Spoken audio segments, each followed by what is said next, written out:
আসসালামু আলাইকুম, শুভ সকাল। ছাত্রছাত্রীরা তোমরা কেমন আছো? গত সপ্তাহে তোমাদের ক্লাস নিয়েছিলাম, আজকে আবার ক্লাস নিচ্ছি। আশা করি তোমরা ভালো আছো।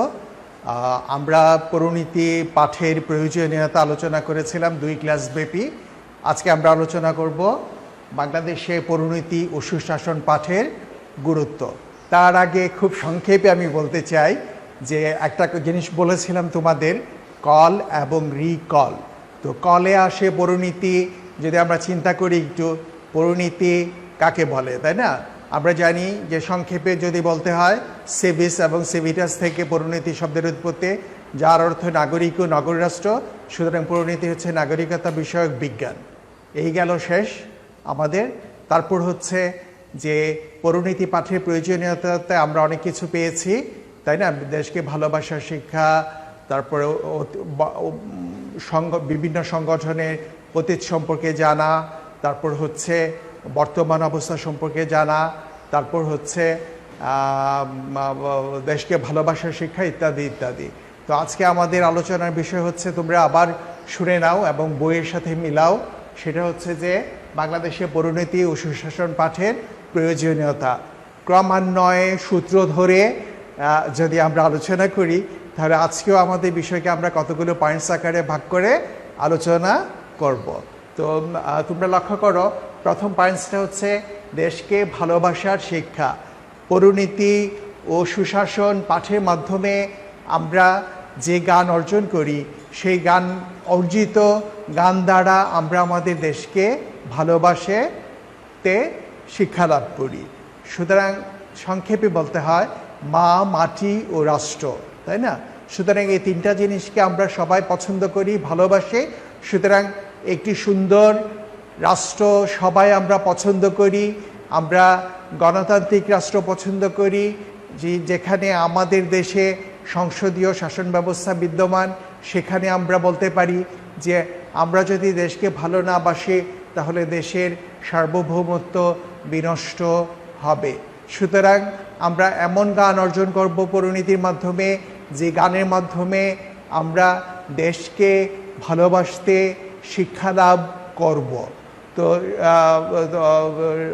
জয় তোমাকে আজকে বলছি আমি যে দেশকে ভালোবাসার শিক্ষা সম্পর্কে আমি যে বললাম, সংক্ষেপে বললে কি বলতে হয়? যে এক কথা, যে দেশ, মাটি ও মা, এই তিনটা জিনিসকে আমাদের পছন্দ করতে হবে। এবং এই তিনটা জিনিসকে পছন্দ করলে আমরা আমাদের দেশকে, রাষ্ট্রকে ভালোবাসতে পারব। সুতরাং দেশকে ভালোবাসার শিক্ষার মাধ্যমে আমরা বাংলাদেশকে পছন্দ করি। অ্যাজ ফর এক্সাম্পল, তুমি ধরো যে তুমি স্পেনে গেলে, হ্যাঁ, সেখানে হঠাৎ করে স্পেনের একটা রাস্তাতে তোমার সাথে একজন লোকের দেখা হলো।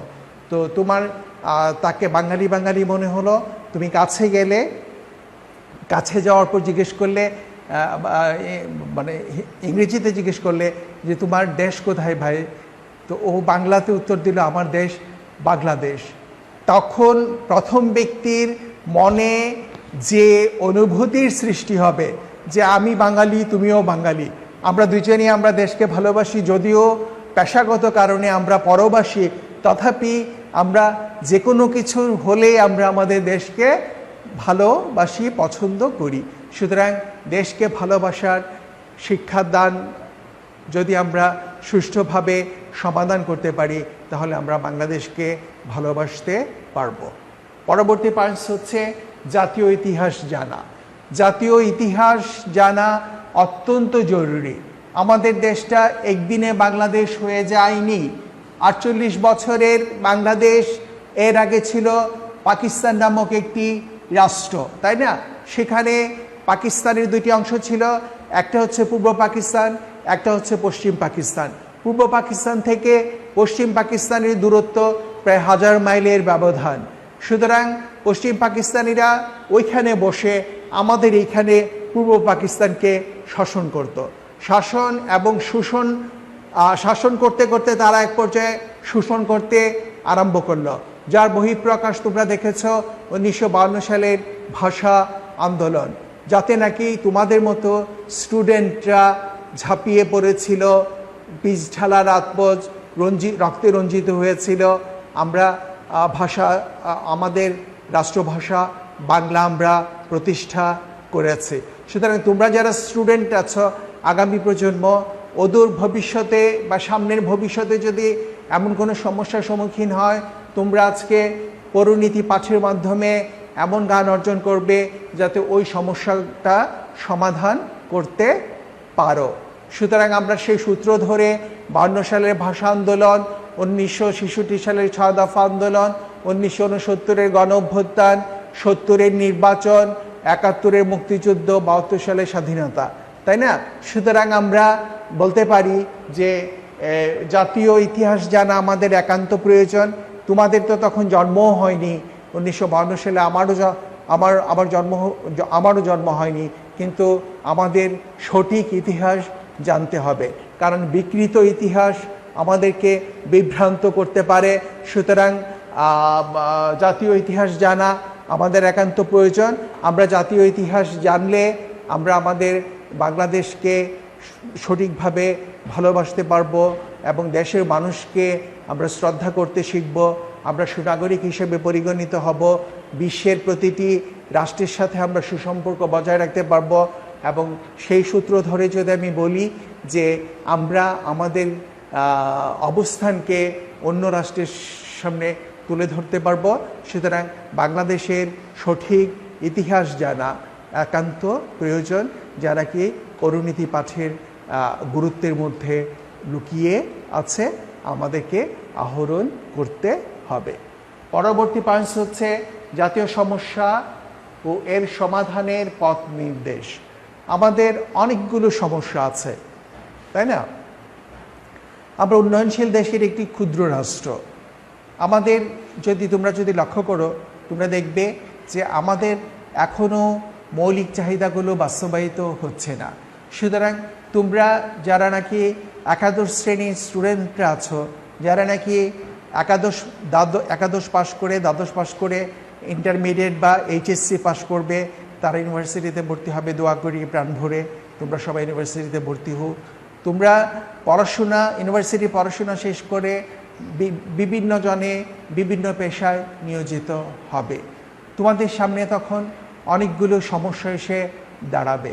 ঠিক তেমনিভাবে এই বাংলাদেশের এই যে মৌলিক অধিকারগুলো বাস্তবায়িত হচ্ছে না, তখন তোমরা সচেতন হবে এবং বাংলাদেশের মৌলিক অধিকারগুলো বাস্তবায়িত করবে।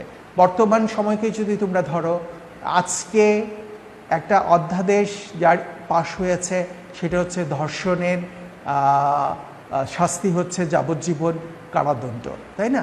সুতরাং এটা যদি কার্যকরী হয়, তাহলে দ্বিতীয়জন এই কুকাজটা করতে আর প্রলোভিত হবে না। তারা এই কাজ থেকে বিরত থাকবে, কারণ তাদের জানা হয়ে যাবে যদি এই কাজ করি তাহলে শাস্তি হিসাবে মৃত্যুদণ্ড পেতে হবে। তারপর আছে ধরো আমাদের বেকার সমস্যা। এই বাংলাদেশে বেকার সমস্যা প্রকট, বিশেষ করে এই কোভিড-19 বা করোনা ভাইরাসের কারণে আমাদের প্রায় 24% লোক চাকরিহারা হয়েছে। এই 24% লোকের যে চাকরিহারা হয়েছে তারা এখন বেকার। সুতরাং এই বেকার সমস্যা দূর করতে পারি একমাত্র আমরাই পরিণীতি পাঠের মাধ্যমে। সুতরাং তোমরা যদি ধরো যে এই সমস্যাগুলো তোমরা দূর করবে, বিশেষ করে বেকার সমস্যা, দারিদ্র্য সমস্যা ইত্যাদি যদি তোমরা দূর করতে চাও, তাহলে তোমাদেরকে সচেতন হতে হবে। সচেতন মানে নিজের চেতনাটা বৃদ্ধি করতে হবে। সুতরাং এই জাতীয় সমস্যা ও এর সমাধানের পথ নির্দেশ দিয়ে থাকে পরিণীতি। বাংলাদেশে এই সমস্যাটাকে দূর করতে পারে একমাত্র তোমাদের মতো ছাত্র সমাজ। কারণ আমরা অতীতে দেখেছি বিভিন্ন সমস্যার সমাধান কিন্তু স্টুডেন্টরা দিয়ে থাকে। সুতরাং জাতীয় সমস্যা ও এর সমাধানের পথ নির্দেশ হিসাবে পরিণীতি পাঠের গুরুত্ব অত্যন্ত প্রয়োজনীয়। পরবর্তী পয়েন্ট হচ্ছে রাষ্ট্রীয় মূলনীতি সম্পর্কে জ্ঞান লাভ। তোমরা জানো 1972 সালে আমাদের রাষ্ট্রীয় মূলনীতিগুলো আমরা পেয়েছি। বিশেষ করে 4টা মূলনীতি হচ্ছে জাতীয়তাবাদ, গণতন্ত্র, সমাজতন্ত্র এবং ধর্মনিরপেক্ষতা। এছাড়া রাষ্ট্রীয় মূলনীতি আরও অনেক আছে। আমরা যখন নাকি ক্লাস করব তোমাদের সেকেন্ড ইয়ারে, তখন আমরা এগুলো পড়াবো। সংবিধানের 3য় ভাগের 25 নম্বর অনুচ্ছেদ থেকে 48 নম্বর অনুচ্ছেদ পর্যন্ত রাষ্ট্রীয় মূলনীতিগুলো লিপিবদ্ধ করা আছে। সুতরাং রাষ্ট্রীয় মূলনীতিগুলো জানলে আমরা সঠিক ইতিহাস জানতে পারবো এবং সেইভাবে রাষ্ট্রীয় মূলনীতিগুলো 1975 সালের 15ই আগস্ট যে সংশোধিত হয়েছিল সেটা আমরা জানতে পারবো।